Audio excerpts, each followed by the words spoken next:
నమస్కారం అండి. జై శ్రీరామ్. జై శ్రీరామ్ అండి. నేను ఇక్కడ ఒక చిన్న మంచి పని ప్రారంభం చేశాను. చిలుకూరు బాలాజీ శివాలయం. సోల్జర్కి గన్ను, స్టూడెంట్కి పెన్ను అని. చదువుకునే పిల్లలు ఎవరొచ్చినా వాళ్ళకి పెన్ను ఇచ్చి పంపిస్తాను.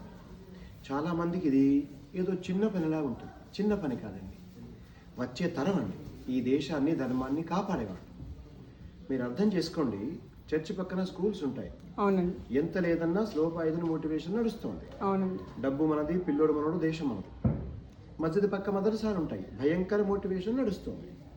గుడి పక్కన బడి లేదండి. గుడికి పిల్లోడు వస్తే పట్టించుకునే వ్యవస్థే లేదు. అవునండి. మళ్ళీ ఆఫీసర్లందరూ మన హిందువులే, బాగా చదువుకున్నాళ్ళే. ఎందుకు ఆలోచించడం అర్థం కాదు.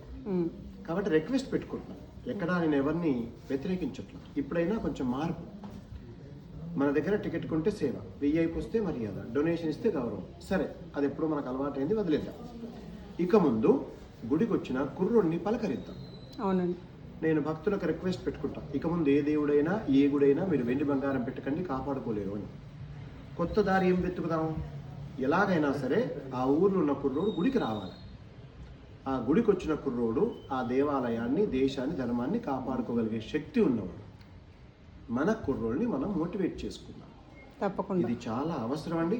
ఆయా కమిటీలు కానివ్వండి, అక్కడున్న భక్తులు కానీ ఆలోచించండి. మనలో చాలామంది పెద్దవాళ్ళు కళ్యాణోత్సవాలు జరుపుకుంటారు.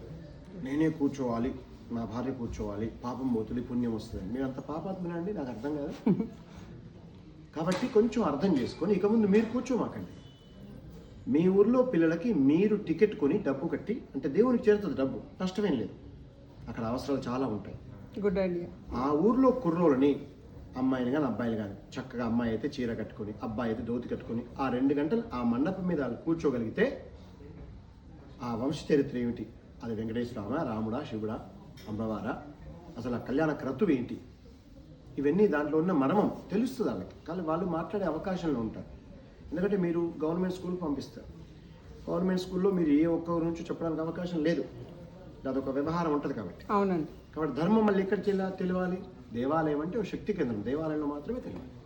కాబట్టి దేవాలయంలో ఇలా కొత్త వ్యవహారంతో వెళ్ళే ఒక అవకాశం తీసుకుందామని తెలియజేస్తూ జై శ్రీరామ్, భారత్ మాతాకి జై. జై శ్రీరామ్. చాలా బాగా చెప్పారండి. థ్యాంక్స్ అండి. ఓం నమస్తే. ఓం నమః శివాయ. గోవింద గోవింద.